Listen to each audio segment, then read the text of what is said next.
భక్తుల యొక్క జీవితంలో సుఖ సంతోషాల కోసం ఈ గీతా జయంతి రోజున ప్రత్యేక పూజలను జరుపుకోవాలి. ఆ పూజలు జరుపుకోవడం వల్ల శుభ ఫలితాలు తప్పకుండా మీ సొంతమవుతాయి.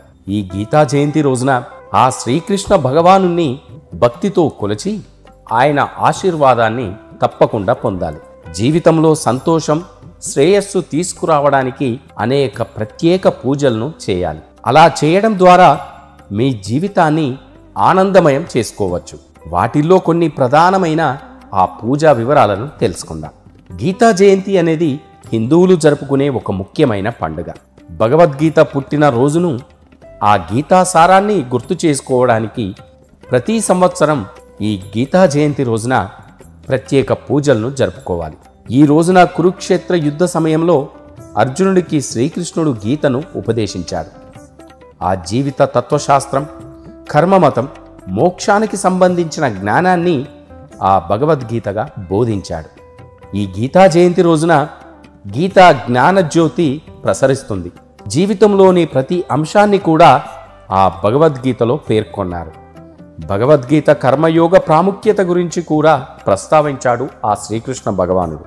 కర్మయోగ ప్రకారం మనిషి తన పనిని తాను నిస్వార్థంగా చేస్తూనే ఉండాలి. గీతలో మోక్షాన్ని పొందే మార్గం కూడా వివరించబడింది.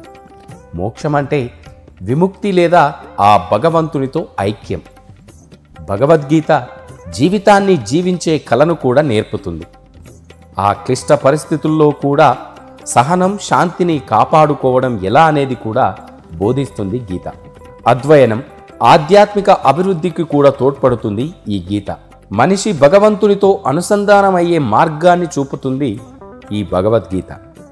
పంచాంగం ప్రకారం ఈ గీతా జయంతి ప్రతి సంవత్సరం మార్గశిర మాసంలోని శుక్లపక్ష ఏకాదశి రోజున జరుపుకోవాలి.